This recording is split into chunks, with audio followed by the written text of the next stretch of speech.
Well, hello, everybody. Yes, I actually spent some money. It's unusual for me to do so, but I did. Um, and this is going to be an unboxing of a game that I thought originally I would never try. Game's been out several years, and I've seen many people play it, and it just never caught on with me. I just didn't think it was something that I would even be remotely interested in. But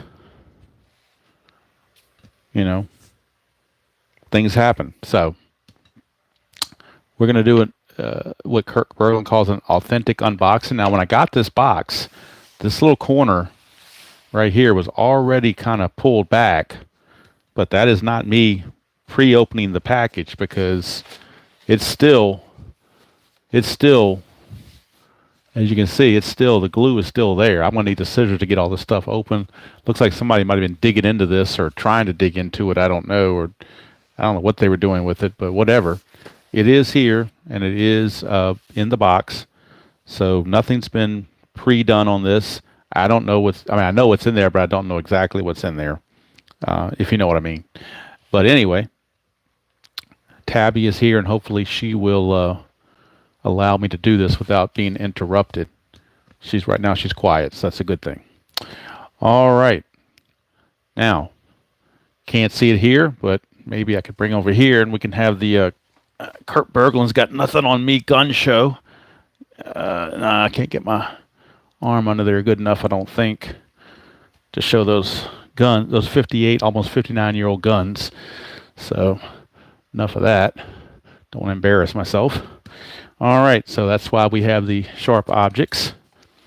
And like I said, this thing is was partially when I was on the porch. This is the way it was looking. So only that much of it's been opened. Nothing else has been opened. Everything else is perfectly hermetically sealed. So I will start on this side and see if I can use the guns to pull this open. If I can't, I will use the assistance of the scissors. But it looks like the gun show has arrived. So there we go. Got it open. Got the box open anyway. Let's see what we have inside besides some packing paper and another box. A box within a box, and everything else is just the packaging paper. So we'll throw that in there. Try to get rid of that. But here is the actual box itself. See if I can center that correctly so that you can see exactly what's going on here. And see exactly what I actually spent my money on. So, see something here.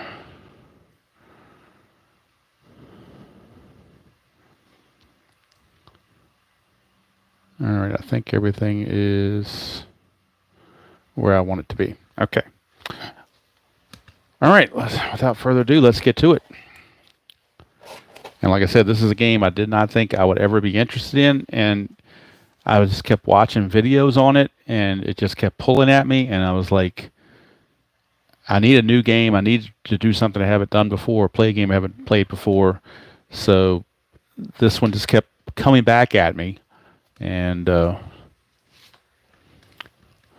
we go. Oh, I got it upside down. Let's open the box the other way because that was upside down.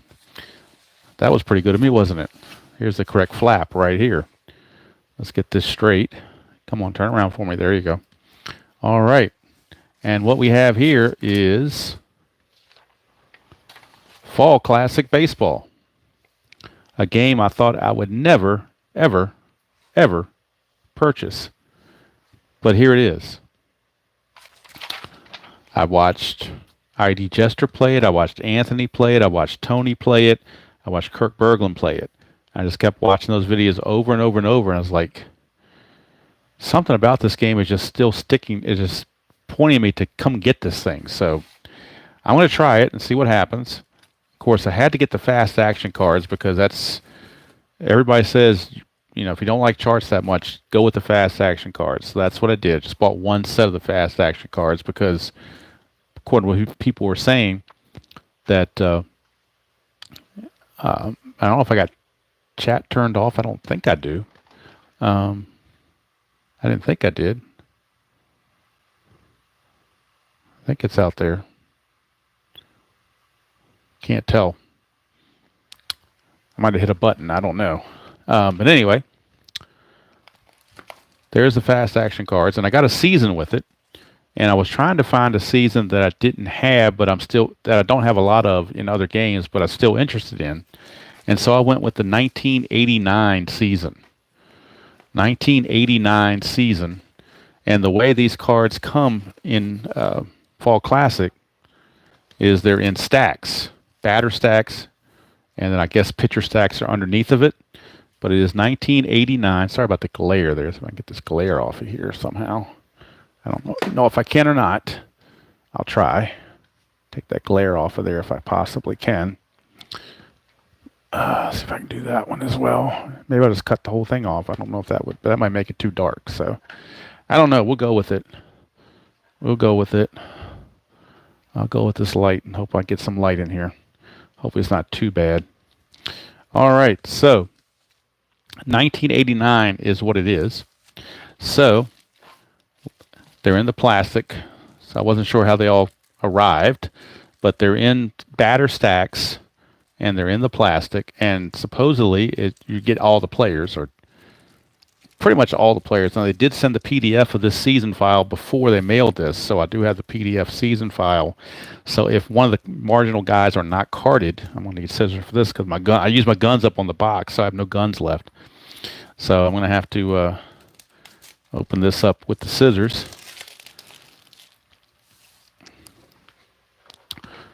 And I'm wondering if I did something to this. Let's see here. Test something here. Give everybody a message. Happy Friday. There you go. Alrighty. All right, so let's go to batter stack number 1. I always want to start with number 1, I guess. Makes the most sense. So we'll go to batter stack number 1 and see what's in there. I'm assuming it's alphabetical order, but I don't know if it's American or national. So let's see. Oh, the stack is pretty thick. Okay, so the stack is that thick for batter stack 1. Batter stack 1 is that thick. And let me pull a card from Inside Pitch and compare the size of the with each other.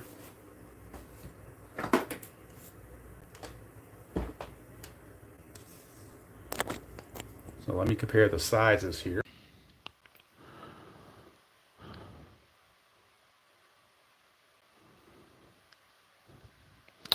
Okay, Inside Pitch. Let's pull a random Inside Pitch card out. And then we can compare the size that it is with the one from Fall Classic. All right, we'll take Hank Aaron's card from Inside Pitch, 1976, Milwaukee. Take his card, and I'll take the first card out of this 89 stack, and it is the Orioles. So we'll look at Mickey Tettleton's card, and let's move these out of the way a little bit. And you can see kind of the difference in the sizes. So if you're aware of the sizes for Inside Pitch, then you can kind of see, comparatively speaking, the size difference. It's a little taller. The width is about the same. The width is actually, the Inside Pitch cards are just a fraction wider, but not much. But the cards for Fall Classic are that much longer than the Inside Pitch cards. So they're pretty good sized cards, I will say that. And the font on there is pretty good. Nice and big for people with maybe not the best eyes like me. So, and they do have a nice little glossy finish to them. See if we've got the pitcher cards that I can find. These are the batter's cards. So the pitcher's cards must be somewhere else, because these are just the batter cards that I'm seeing at the moment. like I said, I'm not sure how they are sorted without going through them. But the first stack I have are the Baltimore Orioles, and these are the batter cards for the Baltimore Orioles of 1989. You see Cal Ripken, so forth. Brady Anderson. Let's see who anybody else. These are the also rans down here. But then after that, it goes straight to the Boston Red Sox. So I'm assuming the pitcher cards must be somewhere behind that. Oh, here we go. Pitcher stack. Okay, so once I went a little bit through the batter stack, it gets to pitcher stack 1. So pitcher stack 1 and batter stack 1 were right there together. And so pitcher stack 1, we get the Baltimore Oriole cards there. So let me get the rest of the Baltimore Oriole cards completed. Take out the ballpark card. And that's what you have for the Baltimore Orioles pitchers and batters. These are the cards you get for the team. And if there's anybody missing, they'll be on the PDF. So I've done something with the chat, and I don't know what I've done. I hit something, and now I don't know how to unhit it. So I don't know what I've done. But I must have done something where nobody can. Well, I put my chat in there, so if anybody can chat, at least to let me know it's working. If you don't want to chat for that, that's fine. I'd at least like to know that it's working. Okay, so it is working. Okay, thank you. Okay, so something happened there where I couldn't see the chat, or I think I might have had it turned off or something. I don't know. Was the 1901 with Mickey Teller in his home run? Yes, Fruit Loops, absolutely. Yes, absolutely. 1989 Orioles were the why not? They call them the why not Orioles, because it was like, why can't they compete? They had just lost 100 and some games the previous year. But these were the why not Orioles of Frank Robinson. They got rid of some of their veterans like Eddie Murray and switched over to young guys and pitching and defense. And they came with an eyelash of defeating the Toronto Blue Jays for the AL East pennant. Of course, there's Roger Clemens' pitcher card from 1989. Now, the interesting thing on this is they don't have the ERA. They do have WHIP. So they got his game started, complete games, innings pitched, strikeouts, and WHIP, and his 1-loss record. However, they also have, and I printed these out in advance, team defensive sheets. So, like say for Boston, team defensive sheets, and when you come over to Roger Clemens, it will have his ERA there of 3.13. It's also got all the defensive rankings for all the different players, so you don't have to constantly sit there. Yes, you can buy any season from 1890 something up to present. I was going to do 1908 because that dead ball thing kind of interests me a little bit, but I can always get that in PDF. I wanted the one season that I chose printed, and the only reason I ordered it printed because I wanted the fast action cards. That was the main reason. If I had to order any more from Fall Classic, it will most likely be PDF, almost guaranteed. But anyway, the fast action cards, again, they really help to get every base running situation on here is taken care of. You don't have to look up any charts. The only charts that are going to be required that aren't on the fast action cards are two of the charts I printed out, and they are the hit and run chart. And if I have the other one, hope I have it with me. I may not. Thought I brought it with me, but maybe I didn't. Looks like I didn't. The hit and run chart and the bunt chart are the two charts that aren't resolved by fast action. You're going to have the charts for those. I printed out the one. I don't know what. Oh, they're both on the same page. That's why. One's a bunting, one's a hit and run. So these are what you really need for charts. As long as you have fast action cards, you don't need the charts. Now the games comes with a whole bunch of charts if you're into that, but I'm not really into that. So I prefer that. I was watching, for everybody watching the video, they raved about these fast action cards. So I wanted to get them, and and see what they were all about. But if anybody knows me in the history of this game, whenever I saw people playing, it was like, no, this is not for me. It doesn't look interesting. It's too much like APBA, and it just doesn't, do anything for me. But then the more I kept playing, it was like, well, maybe it's a decent game. And then I saw some of the idiosyncrasies that come out in the results as far as the fast action card and all the little 54 charts with the exotic errors and all that stuff. It just looked like a fun game. So another reason I get 1908 is because I'm not familiar with the 1908 season all that much.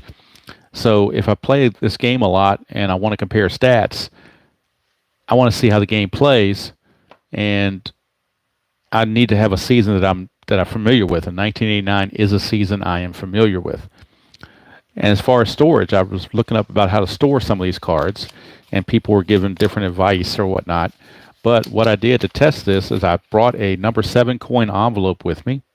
So I'm going to take the Baltimore Orioles that I have separated, the entire team, the pitchers and the batters, and I'm going to put these in the 7 coin envelope and make sure they fit okay. And it appears that they do with plenty of room. Probably could have used 6 coin envelopes. I think I actually can use 6 coin envelopes with this. You could, but I have 7 by default because I need 7 for Stratomatic. But they fit fine in there. So I had no issues with that whatsoever. Hello, Mr. RJL, and hello. Yes, I did go over the dark side. I did, RJL. I certainly did. You thought the Stratomatic purchase I made was had me lose my mind. This is maybe dementia is setting in at an early age. I don't know. Hello, Doug. How you doing? But I'm going to give it a shot. Watching Anthony and Kurt Berglund and ID Jester and Tony play this game, I just kept coming back there. And you, RJL, you helped sell me on it too. Watching you play your Mets. So, what are you going to say? So I wanted something different besides just another season of payoff pitch or inside pitch. And when I had my chat with ID Jester, one of the goals was to try a new game. So here's fulfilling my goal of a new game. So between now and the NBC Game of the Week on Stratomatic Super Advanced, I needed something to do. So I will be doing, I thought about doing a slow Stratomatic playthrough, Super Advanced, but I've come up with a slightly different idea. I will still do that, but I'll do something before that. I'm actually going to open up Stratomatic University, and I'm going to do a series of tutorials on Stratomatic from A to Z. So it's going to be like Strat 101, Strat 201, and Strat 301. And just take it from the ground level. Strat 101 is basic, Strat 201 is advanced, Strat 301 is super advanced. And I'm just going to do classes on those. And then once that's all done, then I'll put it all together with one slow playthrough. And then after that, it will lead right into the NBC Game of the Week on April the 6th. No, Sonic, I saw that game before, but that will not happen. Pizza. If I get a pizza box, it better have pepperoni in it, is all I'm saying. It's not going to have baseball in it. Let's see. Is there any other game that I would think of? And another game I want to play along with this, just to give me some variety, is I did print out a PDF season of Season Ticket Baseball, 1967. So I do want to kind of play that. I played it one time. I really want to play it more and learn the rules. Same with this, and then merge into Stratomatic. Probably put inside pitch to the side for a while. Put payoff pitch maybe to the side for a while, and play some games I haven't played before. Learn some games I haven't learned before. Although watching all the videos on this game, I feel like I got a pretty good handle on it. At least the initial stuff, but you just got to play. I guess the best way to learn is to play it, as far as I know. It's better. I usually learn by doing, not by watching. Now, watching did help. Watching certainly helped. It helped me to see some things and see if I wanted, see how the mechanics of the game. But hello, MB. Yeah, season ticket is very good from what I played the one time. Like I said, I just need to play it some more. I did buy the '67 season. I only played it once with the free teams, the 75 teams. But I bought the '67 season PDF, and then I bought the paper from Amazon, the perforated paper that was suggested, and they printed out real nice on that. So I'm really looking forward for that. But I'm also looking forward for this. So trying to mix up, bring some different things to the channel instead of the same thing over and over and over. And like I said, so 7-coin envelopes seem to be the trick. Or actually, I think if you had 6-coin envelopes, they'd probably work just as well on that. Like I said, one of the features I like on the Fall Classic is the defensive sheets. These will definitely come in handy. Right now, I've got them printed on regular paper, but I'm going to print these on cardstock because I think it'll help it last better. Hello, Brian B. How you doing? I like '89 because I was a Padre fan back in the '80s, and when they had Tony Gwynn, '83, '84, they were really good. And then they went into hard times from about '86 to '88. They were really down in the dumps, and then in 1989 they really turned it around and almost. I mean, they challenged the Giants and gave them everything they could possibly want. And then you had the Cubs with their young players, Jerome Walton, Dwight Smith, young Greg Maddux, Rafael Palmeiro. I'm sorry, Mark Grace, not Rafael Palmeiro, but Mark Grace. Sandberg was still, very good. Andre Dawson was still there. Sutcliffe was still there. So they, that was a nice team to watch. And then of course the Orioles were also quite interesting team from '89 as well. And then you had, of course, Oakland, winning the World Series in that infamous, unfortunate earthquake series with the Giants. Toronto was a very good team. This is also the season that ID Gesture did with Bo Jackson. So maybe play a couple Bo Jackson games and see how it does. Thanks, Jim. I'm definitely looking forward to it. And like I said, I think what I'm going to do is I'm going to certainly play. Well, first thing I'm going to do is I'm going to sort all the cards and put them on the opening day roster. Put the opening day rosters together, the opening 25-man rosters or whatever. I'll do that off of a Diamond Mine computer. Will tell me that. Then I'll play some exhibition games offline, and then I'll eventually put a video out to play a game. And since I am a traditionalist in the worst way or the best way, your choice whether it's worst or best, I will be playing 2 games on video for sure. Once I get the rules down and I feel comfortable with it, we will be playing the traditional opener in Cincinnati, the Los Angeles Dodgers and the Cincinnati Reds. If you wonder what these things look like before I cut them all out, this is what they look like off the printer. Los Angeles Dodgers, Cincinnati Reds opening day, and then also the Boston Red Sox and the Baltimore Orioles. That's a Roger Clemens game here against the Orioles. And here is, of course, the Reds tradition, like I said, tradition opening day is there. So, Brian B., I don't know. I'm trying to remember if Bill Swift, I think Bill Swift, was he on the '89 Mariners? He may have been. I'm not sure. But anyway, I wasn't sure if I was going to do a video on this one or not, but hello, ID. How are you doing? I took your advice. This is part of my goal, is to learn a new game. So after watching you, I'm pointing at you, ID.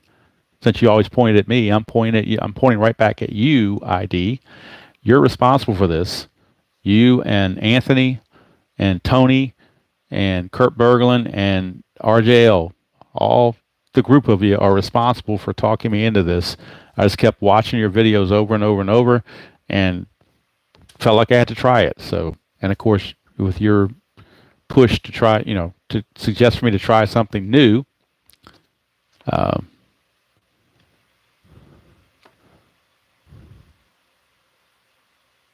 so hopefully, like I said, I had to get the fast action cards because everybody that I saw play it were like you got to have fast action cards. It just the game flows so much better without the without having to look up all the charts and whatnot. Like I said, it's kind of interesting how they do them all in stacks. I'm going through the stacks right now for the 1989 season, and I did find out that 7-coin envelopes holds these things very well. So, courtesy of the Replay Gamer teach me how to do it, I will be putting the labels on all of these and put them in my little containers so that I can have them. I don't want to do rubber bands on these new ones. Now for PDF I will, but for printed set, and they are nice and glossy. I will say that they do. I'm sure my camera is not picking it up very well, but they are nice and glossy. The font is bigger than I thought it would be. It's very easy to. I can almost read these without my glasses. That's how big they are, and so yeah, it looks really, really nice. And I'm looking forward to sorting these things all out and trying a couple of practice games. There's no way I'm putting this on a video until I have gotten a little bit, where I feel very, very comfortable with the rules and whatnot. I don't want to play the game and then feel like I'm messing up. Now, what I may do on the first video is I may do it live. That way, if I do make a mistake, somebody's there to let me know, hey, you're supposed to do this or you're supposed to check that. And so sort of like what RJL did, where he was getting some feedback as he was playing. If I do a recording, I won't get any feedback, but I'll do it live. And first game, like I said, it'll probably be sometime next week. It'll be the Dodgers and the Reds opening day in Cincinnati, like tradition states. Dodgers and Reds from Cincinnati. So thank you. Hello, Dwayne. How you doing? So thank you, ID, for encouraging me to set goals and to try something new. So if you came in late, ID, I was telling everybody when the video first started that the 2 games I'm going to. Yes, Tony Porter. I was mentioning Tony Porter. Yes, he's one of the first ones I've seen to play it. In fact, he's like the biggest proponent of this game, as far as I know. Especially on Facebook, he has a lot of posts about it, a lot of videos about it, and so forth. But I will do that, ID. I will do that. I'll try to email you in advance to try to pick a time in an evening that might be good for you, so that I could have everything set up to play. But what I was saying earlier is the 2 games I really want to try to get into between now and April is Fall Classic and Season Ticket. I want to learn both of those. So there's my goal, ID, learning 2 new games right there. Because I only played Season Ticket once, and I really wasn't sure what I was doing. But I want to play this game and Season Ticket and get it to where I feel like I know what I'm doing. Hello, MB. I feel you. I feel you. I debated over this probably since the beginning of the year. I actually went onto their website, set up this thing to order, and just never clicked the order button. And then finally, something just said, go ahead and do it. So I did it. And like I said, it just kept, every time I would turn on a YouTube video, my feed would come up with Fall Classic. I'm like, somebody's telling me to play Fall Classic. So that's what I'm going to do. I'm going to try to give it a different perspective than what you've seen other guys play Fall Classic. But sometimes when you see someone else play a game, it just comes across different or whatever. Not that somebody plays it better than somebody else, but just the way that's presented or the way they describe it or whatever, it might make it seem, different or whatever. But yeah, really looking forward to using these fast action cards. Now, of course, you can use fast action cards in lieu of dice, but I've got to have my dice. I got to have dice. So fast action cards will be taking care of base running situations, and on the back, on the error checks and the 54 chart on the back and so forth. So, an ID, if I like this game ID, I'm going to get the 1908 PDF version and do some dead ball, which I'm sure you will love. So that would be my other choice. But I didn't want to do that until I bought a set and played it. And I didn't want to do this PDF. I wanted to go the full. If I'm going to give this game a fair chance, I wanted to go the full 9 yards, get the printed set, get the fast action cards, not go cheap, Give it a shot. And, after if I played 15, 20 games and I find it's not for me, then at least I tried. But from what I've seen, it looks like it's a really interesting game. A lot of quirks in there and a lot of variety. I think Anthony used the word flavor in his presentation. Adds a lot of flavor to the game. A lot of things on here that happen that maybe don't happen in other games. Now, the one thing that kept me from this game for quite a while was the lack of left-right splits, because generally speaking, you're only going to get one left-right split, and that's on number 26. Now, if the guy's extreme splits, you might get them on 25 as well. But in fact, let me check. Larry Sheets, because he was the one he was my poster child on inside pitch for not being rated for splits. So let's see. I want to see how this game does it. They should have given him a 25 and a 26 for a base hit, but I want to see if that's what they did or not. Larry Sheets, they certainly did. So Larry Sheets cannot hit left-handed pitching worth a crap. But so that means not only on 26, I'm going to put up here so you can see it better. Maybe, I don't know if that helps you see it better. Maybe you can see it better if I put it close up. So on 25 and 26, he's got the singles on both of those. That's because he's extreme left-right split.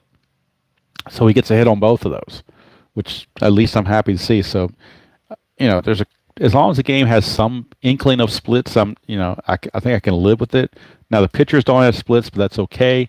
They've got this neat little contraption where you roll bullpen sessions and to see what kind of stuff they have when they come into the ball game. So that's kind of neat. Jim Traber. Somebody said Jim Traber. Let's see what Jim Traber did. If he, let's see what he's got. Yep, Jim Traber's the same way. You are correct. Dav09, you are correct. They have TR singles on 25 and 26 for Jim Traber. 25 and 26. Thank you, Dan. Like I said, I'm trying to expand my horizons.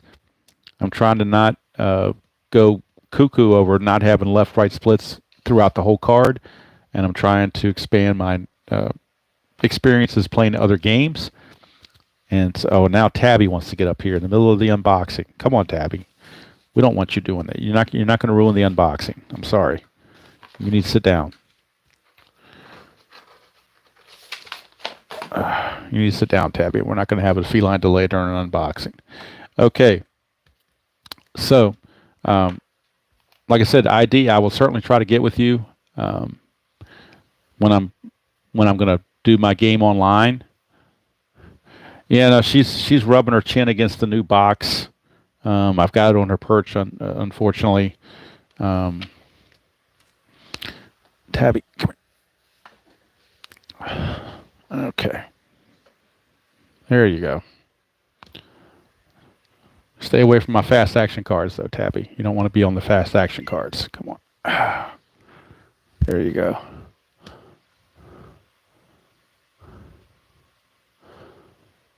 Brian B., what do I think of Ollie Brown what do you think Ollie Brown would think of his inside pitch cards? Well, I know wasn't he heavily better against lefties? Maybe, I don't know. I'm trying to remember off the top of my head. I don't have the cards in front of me. The only thing that's kind of interesting, I'm not sure why, and maybe somebody can answer this. I'm not sure why they have a yellow strip right here. What is the purpose of the yellow strip? Does anybody know that? This one either here or up here would have been nice to have team colors. Like, you could put orange up here or orange on the strip right here, but all the cards are the same color, which is okay. It's just me and my color, me and my colors within. That's why I like inside pitch so much, is because they're so colorful. But and actually, I got these things quicker than I thought. I got the email when I first purchased it, and I kept thinking, I wonder how long it's going to take for them to actually get there. Just for the player ratings.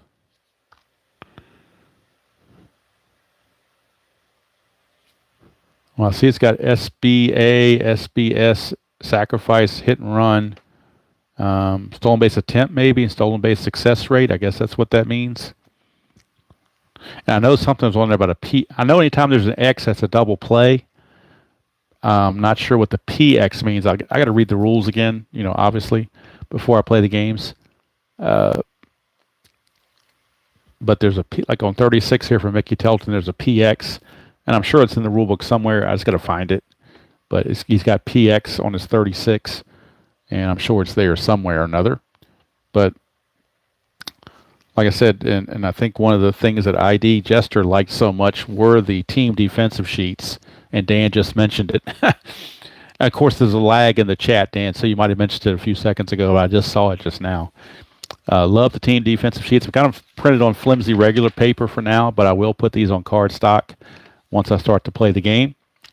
And if, I don't know if RJL is still here, but one of the other two games I want to play, one of the sets of games I want to play, are on opening day are the Mariners and the A's. That's a Mark Langston versus Dave Stewart. And, of course, the Mets, Dwight Gooden against Joe McGrain. That's going to be – those are the four games I want to play, at least on opening day, just to get a feel of how the game flows and whatnot. But the thing I want to do right now before I go to bed at night is put all the teams together, sort them all out in the batter stacks and pitcher stacks, sort them all out, look on my computer, see who was on opening day rosters, set up my opening day rosters, and then that way, come tomorrow or Sunday, I'll be ready to do what I can do. I wonder if I don't know if the little plastic things that I use for, I wonder if the plastic sheets I use for inside pitch would work for these. That's a good question. Let me take a look and find out. They might work better than 7-coin envelopes, actually, because then I could see the cards, the team cards, and not need to worry about making labels. So if I use these little plastic things that I use for inside pitch and put them in here, they might work better than 7-coin envelopes. Yep, they sure do. Perfectly. And that way they're... Thank you, Dan. That's a good idea. You play them under a clear plastic desk protector when you play. Oh, okay. So you have them. You have something cleared plastic laid over top of it. That's interesting. But yeah, I think on this one, I think it looks. They look better in this kind of container than this, because this makes me think of Strat. This makes me think of either inside pitch, payoff pitch, or now Fall Classic. And again, the payoff pitch cards are similar in size. These are a little taller, but pretty much they're the same size. So I think, oh, you're talking about the defensive sheets. I'm sorry. Yes, absolutely. Yeah, I'm going to definitely put those in a... I saw that ID. I saw you were doing MPG Plus. Like I said, I did print out 1908. I have those cards. Maybe that's, I don't know if 3 games, trying to learn 3 games. May not do that now, because trying to learn 3 games between now and April might be a little tough. But I may put that on my to-do list before the year is out, perhaps, to try to do that. But yeah, I think the plastic sheets are going to go well for Fall Classic. So I want to thank Tony and ID and RJL and Anthony from Bleacher Bum Gaming and Kirk Berglund. Those are the main. If I missed anybody, I apologize. Those are the main ones that I remember seeing on YouTube play this game, and they, their presentations won me over. So.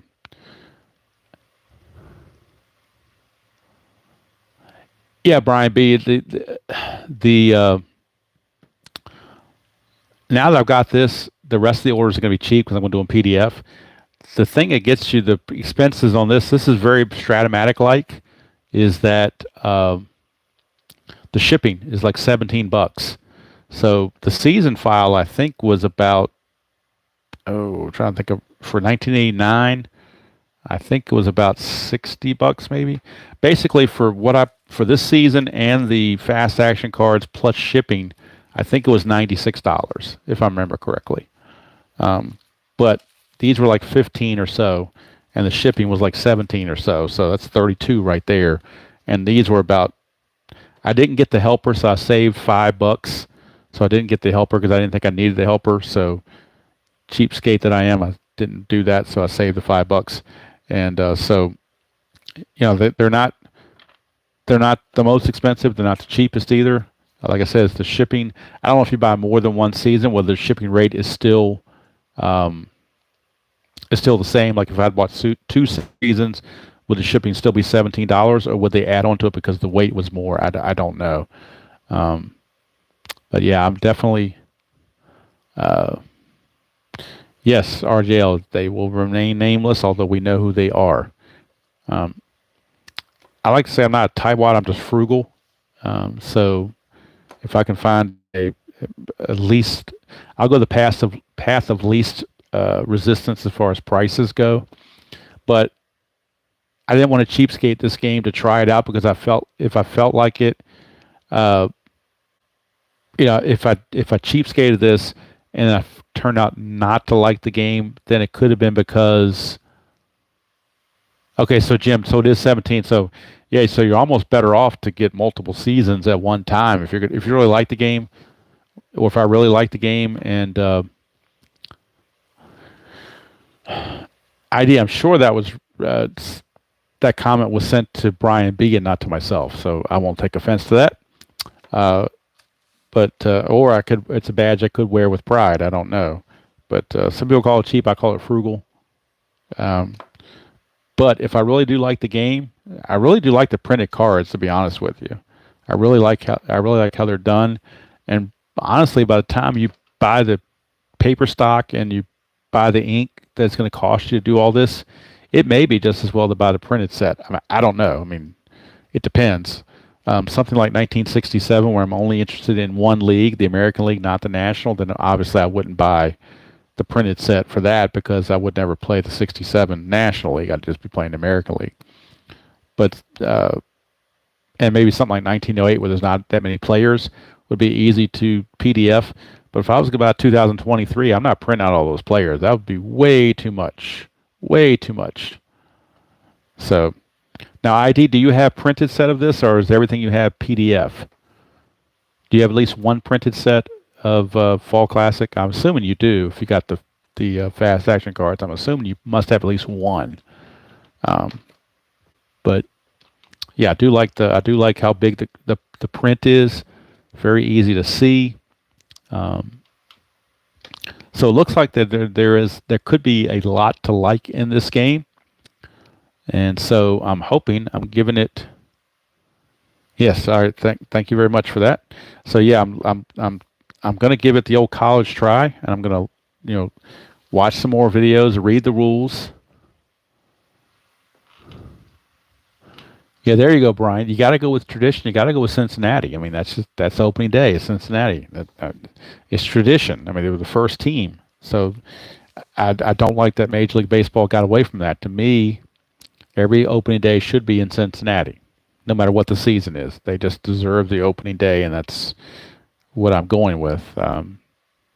But that's just how it goes.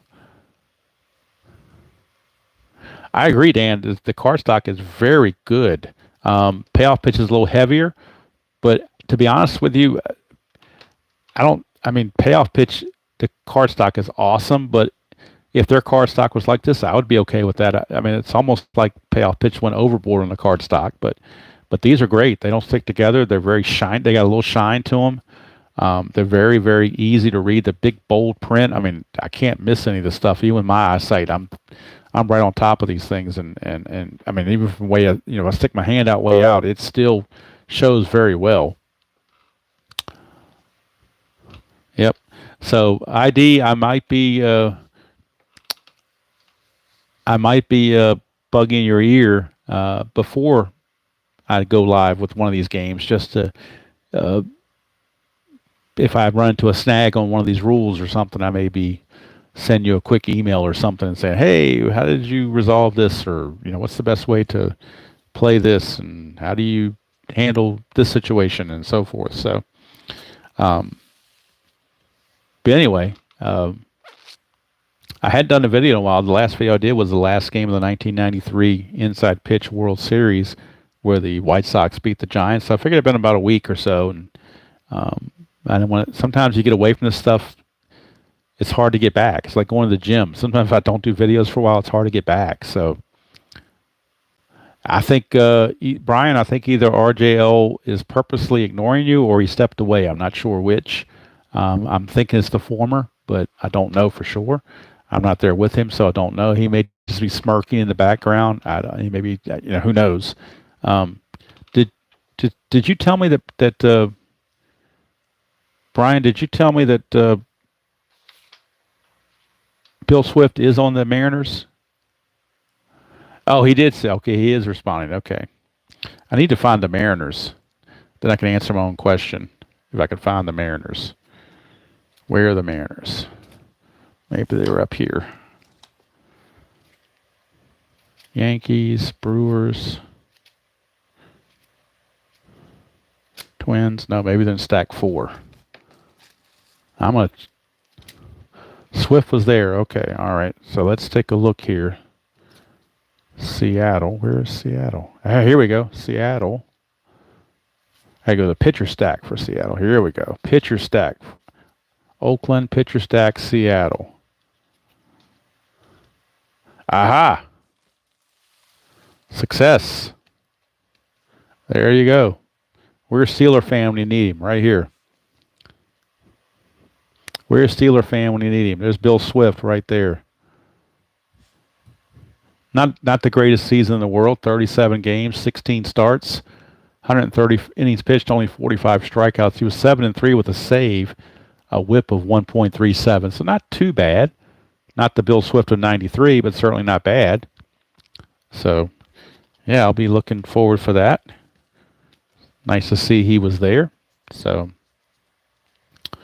and also another thing I like about this is it appears that if a player was traded, they're on both teams.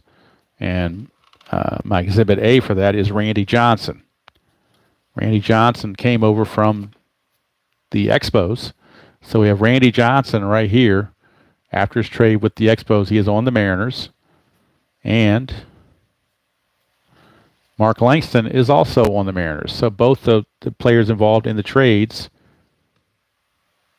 are carded, so with their individual stats. So I do like that rather than having one card and have to flip-flop guys from one team to another. I know they're going to be there. So because if you played on the team, they're there.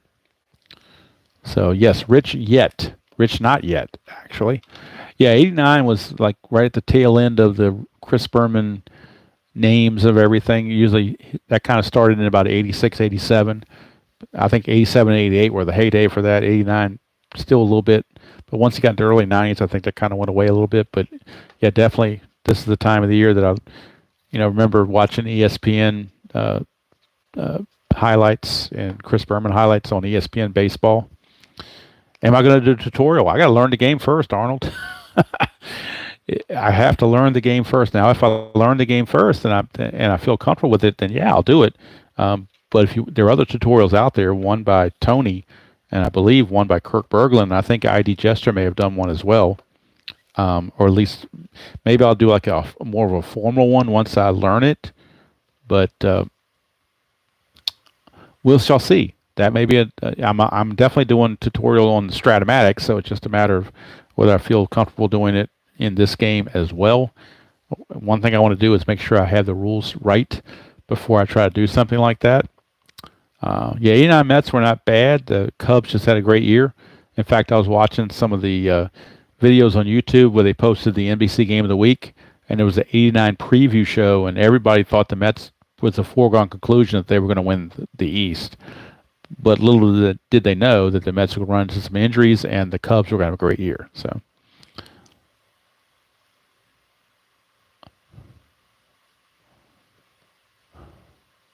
that's interesting, Dan. Interesting that you say that the offense is a little hotter with the facts. because I was under the impression the facts were supposed to mimic the charts, but maybe there's some idiosyncrasies on there that caused that. I don't know. Um,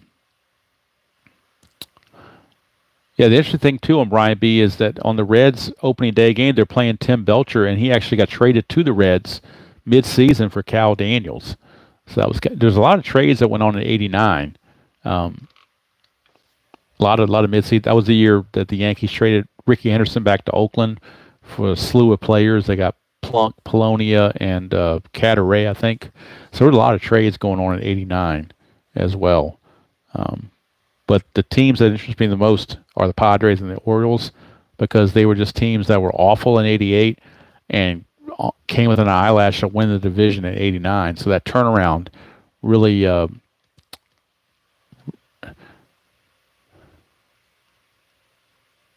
I saw that Tom Seaver was on there. I did see that.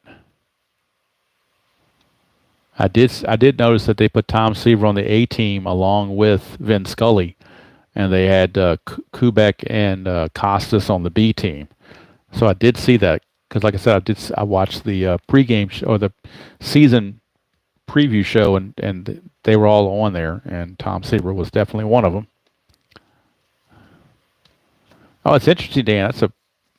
Obviously you sound like a veteran of this game, so I didn't even print out the charts. Of course, I've got them on PDF, but I can always go back and look at them. Maybe I can play one game using the charts and see how I like it. Since they're on my computer, I can just look, have them around the screen there. But everybody was raving about these fast action cards, so I felt like I just had to get them and give the game a fair shake. So anyway, my initial impression is the cards look wonderful. They're very well organized. They're bright. The font is especially big, which I like. I can read everything on here. I can read with no problem. I don't have to squint for anything. Don't have to do anything. I'm assuming the A here means American League. That's just what I'm guessing. Don't see one. No, actually, no. That's how he runs, right? A is average, right? Yep, A is average runner, F is fast, and S is slow, I think, is how they work that.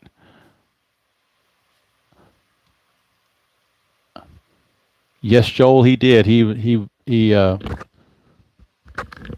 Their Pythagorean theorem said they won 4 games more than what their Pythagorean theorem says, if you believe in that Pythagorean theorem stuff. Their record should have been 83 and 79, and ended up being 87 and 75. But thank you, Dan and ID. Yeah, I just found it out because I looked at some other players and they had F's by their name. So I see some A's. I got to find an S in here somewhere. There's got to be an S in here. Somebody's got to be. Here we go. Dan Pasqua is an S. He's slow as Methuselah. So he's rated as an S.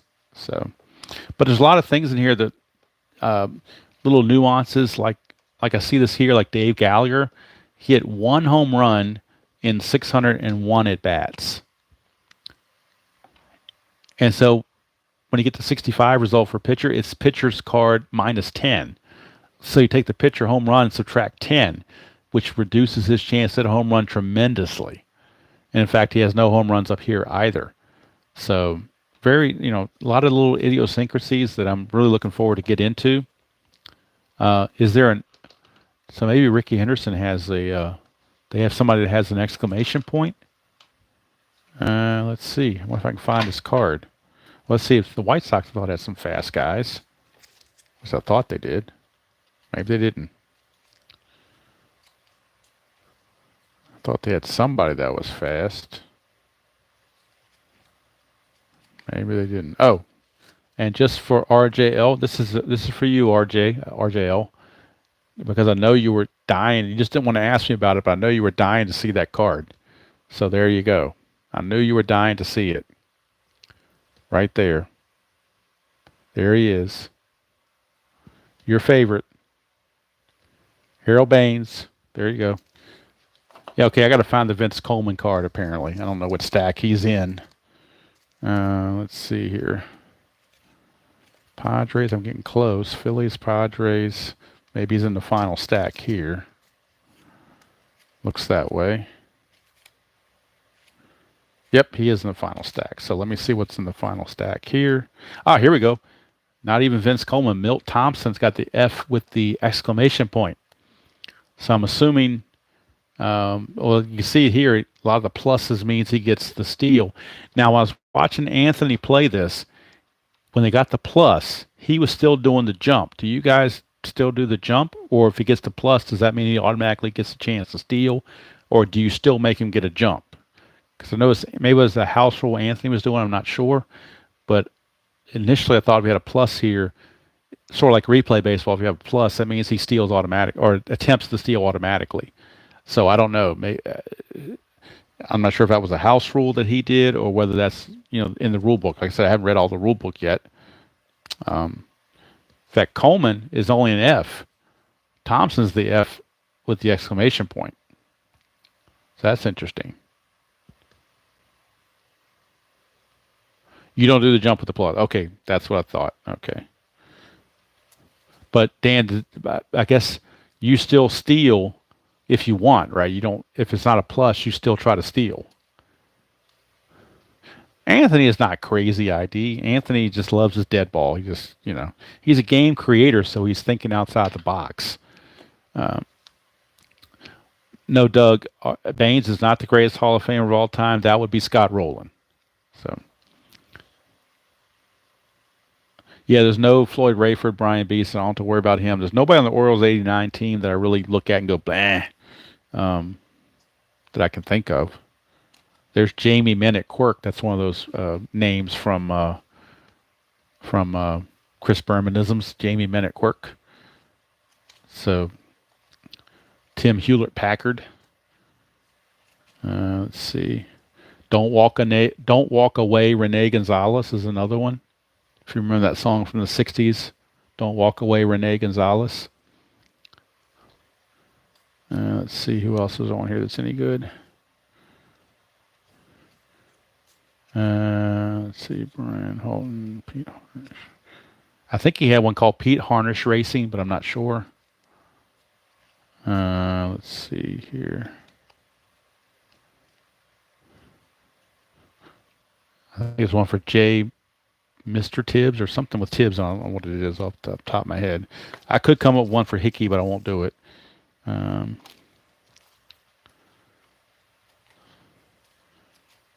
think that's Craig for What It's Worthington is another one. So yeah, I'm really looking forward to getting into this, and I'm gonna still be watching. Still gonna be watching some other videos from other guys that have played the game in the past, just to kind of, as I'm sorting the cards, I may do that just to put me in the mood and get me straight on what I've got. I kind of like how they do the stacks. I mean, all the teams are right there together. I like the fact that they're pre-cut and not perforated. That's a big deal for me. I like inside pitch, but the perforation sometimes can get the little white, as a Replay Gamer calls it, little white boogers on them. So these cards feel very nice. Very nice. They're almost like a deck of playing cards the way they feel. Almost, you feel like you can shuffle them like playing cards. So definitely looking forward to that. Hickey was a car salesman. Oh, cool. All right. Didn't know that. Kevin Hickey. How about that? Let me see if I can get one of these fast action cards out and take a look at it.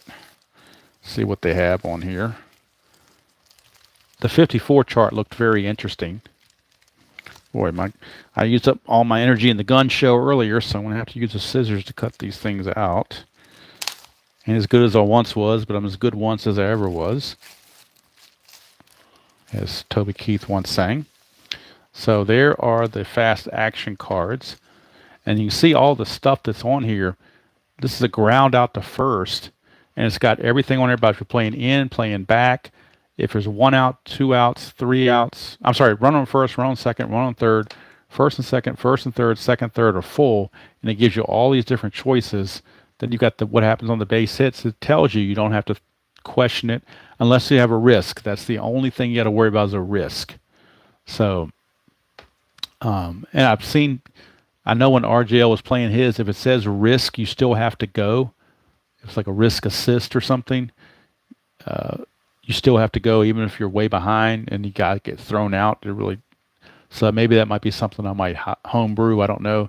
Then on the back of these things, you got the wild, wilder, wildest, base is empty, and then wild, wildest on the men on base. So that looks interesting. But it just seems like it flows, and you get a result. The batter's out, you go right to the card. It tells you what happens. Or if the guy's on base, you go right to the card. It tells you what happens. And I like how you turn the double play. The little turn, a little, by how strong the arm is of the relay guy, sort of like what inside pitch does. I also like the fact that a left-handed pitcher will hold runners on better than a right-handed pitcher will. So that's where a little bit of left-right split comes in. That's not in the batting. It's factored into the thing here. So, yep, 51, 52, and 53. You're checking error or range checks. It gives you the results. It gives you the stars, which I guess means if it's a double star, it means it's a two-base error. If it's a single one star, I guess you get one base. At least that's my initial thing that I'm looking at it. If you wanted to play the game without the dice, you could do this. I guess that in the first inning you use this column, and in the second inning you use that column, and so forth. For the 2d6s, the d20, and the 1d6. But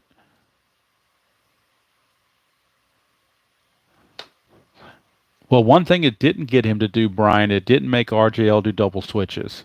So still trying to get him on the double switches if you can, but sometimes that's hard to do.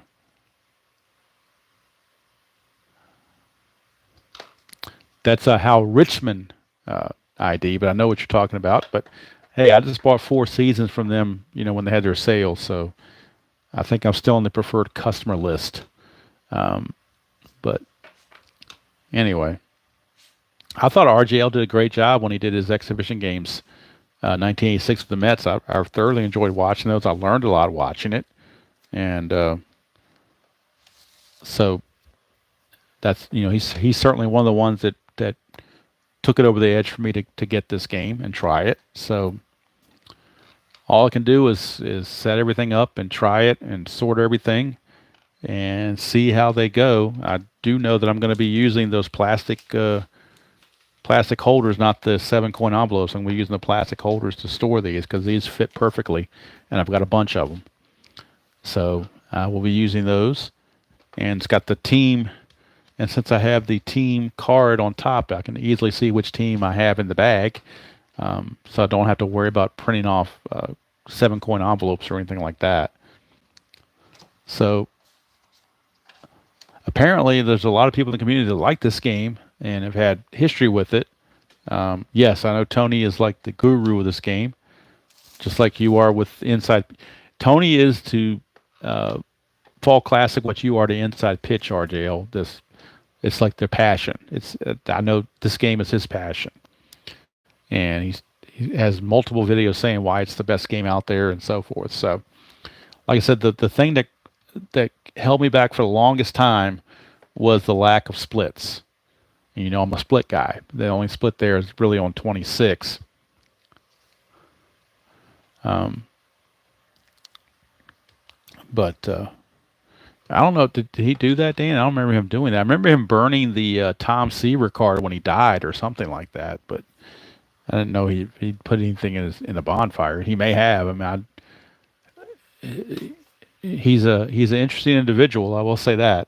But he knows his onions on this game. So, I definitely want to watch him as he plays along with these other guys as well.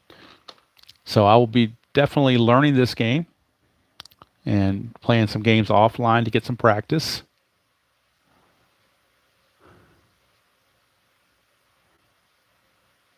You're right, ID. I mean, lefty right doesn't come up, but it just I like the fact that it's possibly could come up a little more than what shows up here. But then again, I mean, I played History Maker, and that only has one split result on 3-5-6. But I play that game for a different reason and whatnot. But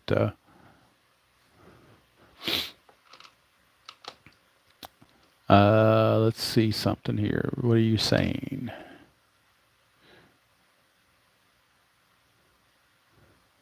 What are the chances? This little thing's in my way. I can't see what's going on here.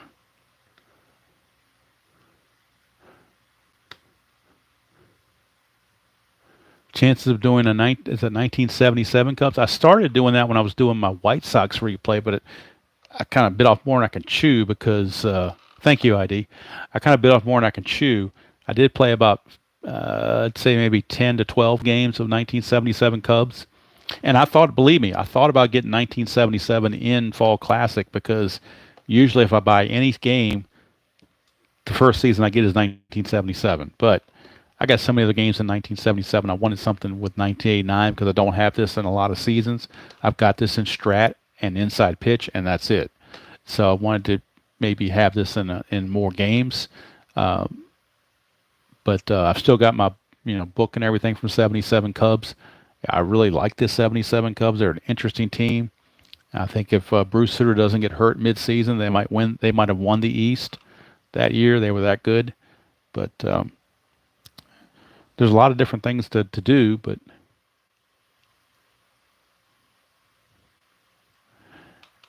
RJL, I will take that as an ultimate compliment if watching me gets you to pull your 86 Fall Classic set out and play it. That would be something else. If you did that, that would be something else. I wouldn't, I would be, I would, I don't know. I don't have words for it, but it would be interesting. And, that's all. I'll leave it at that. That would be fun to see. Maybe fun's a better word. During your next off season. Yep. There you go. After you finish your 72. And of course, it turned out interesting with the NBC game of the week that 73 got chosen because it's going to follow your 72 season pretty good. Oh yeah, that would be the George Foster Brian B. The 52 homers. Yep. I also think of Rod Cruz' 388 average. That's another thing I think of in 77, where he flirted with 400 very, very closely for much of the season. But yeah, unfortunately, RJL does not have fond memories of George Foster because he came to the Mets and pretty much did nothing. Kind of winded his career down and kind of just went away. So I think Foster, after about 1980, was pretty much done. Maybe 81 might have been his last good season. I'm not sure. $10 million bum. There you go. How much they paid him? $10 million? Wow. Of course, RJL really likes Steve Henderson and Doug Flynn and Pat Zachary because they're all part of the Tom Seaver greatest trade ever made in baseball. Tom Seaver for those guys. Wonderful trade for the Mets, and they never looked back to after that. So I'm sure but the Mets got their revenge on the Cardinals when they stole Keith Hernandez from the St. Louis Cardinals for a bum named Neil Allen. So, Dan Norman was in that trade as well. Okay. Yeah, I just remember Steve Henderson was like the main. I guess he was like the main guy on there, and Zachary had some good years with the Reds, but I guess he just never did anything with the Mets. But yeah, Neil Allen was a hoot.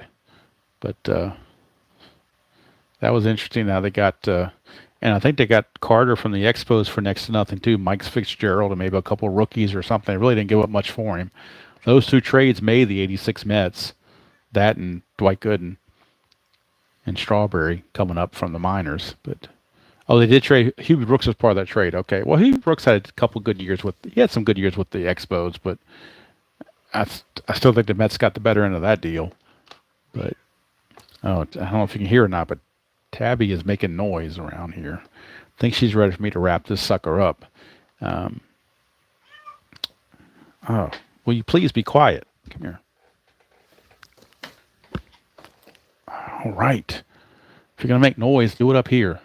Maybe we can be quiet. I can get you to be quiet now. We'll get you to be quiet now. There you go. Yeah, Tabby doesn't like Neil Allen either. So there she goes.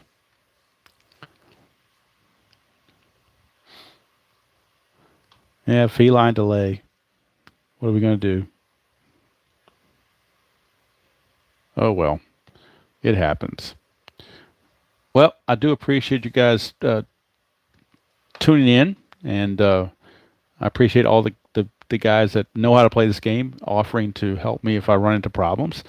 Um, it looks like it's a pretty simple game to learn, just by playing it, reading over the rules a couple times, and maybe playing a few games and just watching other videos. Oh no, it's too early for me. I'd have to. It'd probably be it might be next Thursday or Friday before I get around to doing that because I want to need a couple days or evenings just to get some game. I want to play about 3 or 4 games at least and get where I feel like I'm somewhat comfortable with it. But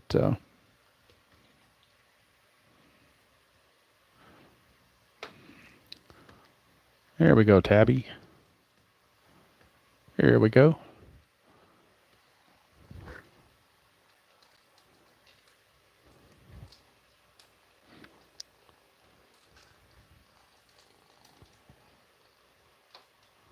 There you go, Tabby. There you go. See my messy room.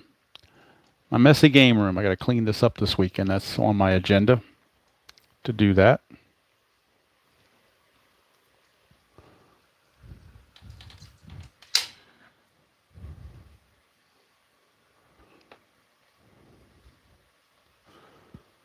So I don't know if this is going to work or not. We'll try it. If Tabby will get out of my way, maybe I can do it. I can try to get on the camera myself. If Tabby would get out of the way, I could maybe do this. Boy, it's just getting all out of whack here, isn't it, Tabby? You got me all flipped over here, Tabby. This is not going good, Tabby. This is not good. I'm upside down. I better stop. I'm upside down, Tabby. Yes, a few practice outcomes for sure. I'll just leave the camera here instead of having people go silly. You know. Oh, I see what you mean. I do not play a full game, but just do a few at bats. Maybe that's a good time to do it. And I don't have any dice with me right now to do it, but I would definitely do it. I mean, like I said, I know the basic result. You roll off the pitch. You roll the dice. You check the batter card. If it's blank, you go to the pitcher card, and the pitcher card will tell you if he's out, struck out, gave up a hit, whatever. And if it's an out or a hit, you go to the fast action card, and that tells you what happens on these said hit or out. So I'll just put this over here so see my little setup here with my computer. So yeah, that's why sometimes I can't play because Tabby likes to take over. That's a good picture of Tabby. That's a better picture of Tabby. You can actually see what she looks like now. Instead of looking at her butt or something, she can actually see what she looks like. There she is. You can see her tail going up and down. I think she's ready for me to pay her some attention and not pay you guys any attention. So to make Tabby happy, I guess I better get going here. Oh, that's right. You got I really don't want to use the fact cards for those though, if I can avoid it. But no, I'm gonna roll some games tomorrow for sure. Once I get everything settled up and try this because I'm really curious to try it and see how it does. So yeah, she wants to do stuff. I don't know, but anyway, that's how they come in these stacks. For anybody that's never ordered a printed set, they come in these little stacks, and you just have to sort them and like I said, they're all together. The pitcher's cards. There's a batter stack for about 3 or 4 teams. Then below that is a pitcher stack for the same 3 or 4 teams. So it's very easy to collate, it would seem, and get all this stuff together. So, and for those that think I've forgotten about Stratomatic, I have not. Like I said, I will be doing a Stratomatic. I will be enrolling people in Strat University. I'll be doing a series of tutorials on Stratomatic at all levels, basic, advanced, and super advanced. This is designed for the people that maybe have never played Strat before, all the way up to the experts at Strat, and maybe people who are at the advanced level and want to try the super advanced, but maybe a little iffy on it. Maybe it will help somebody do that. I don't know. But it's going to lead into my NBC Game of the Week, which is the 1973 season on Stratomatic. So that's going to do it from here. I do appreciate all you guys tuning in and experiencing this unboxing with me. And if you came in late, you have to rewind it so you can see the guns. I challenged Kirk Berglund with these guns, opening the box. And I'm going to go ahead and, before I go to bed at night, I'm going to put all these things in containers and sort them by opening day rosters so I can get ready to play some games tomorrow and see if I can figure this thing out. And ID and possibly RJL, if I run into problems, I will maybe shoot you guys an instant message or an email saying, hey, I came up on this thing and I'm stuck. What do I do? So I may do something like that. I don't know. But it's going to be a fun attempt anyway. It's something fresh and new. And like I said, if you'd asked me this about a year or so ago, that I would have said there was no way in hell I was buying this game. But here I am. So, like I said, it could be the mental faculties are starting to slip away faster than I thought. But then again, maybe it works out to be a game I really enjoy. You never know. Hard to say. Only one way to try it is, or the only way to find out is to actually do it. So, thank you all for tuning in, everybody that was here, and your input and your suggestions, and giving me some ideas of how you play the game, and maybe some hints to help make my learning curve a little less steep. And like I said, I'll definitely, when I do the video on it, ID, I will let you know so that you can tune in and give me some feedback on maybe a mistake I make, or if I get stuck on something, I have somebody to go to. You and also other folks that might be there that know the game, Dan or whoever else that might know the game very well, RJL, or others that have played the game and know it very well. So that's good from here. 1989 Fall Classic. Yeah, I mean, like I said, it's not something I envisioned, but here it is. So make sure you tune in to RJL Network and ID Gesture and anybody else that's in the chat that has a channel. Support all those content creators. Give them a thumbs up and tell them you like what they do, and encourage them to do more, because I know I get entertained all the time watching other people. I'm driving around at work all day, and I got YouTube videos on, and that's kind of how I got hooked on this game. I started watching a bunch of YouTube videos for Fall Classic, and it just started getting to me. And when I want a good laugh, I put on an ID Gesture Strat rant. So the community is wonderful. Gives me a lot of entertainment to watch and listen to when I'm riding around at work. So appreciate all you guys for tuning in and being part of the community. And as usual, until next time, enjoy playing whatever game you choose to play, however you choose to play it, and I will see you all down the road. Have a great weekend, everybody.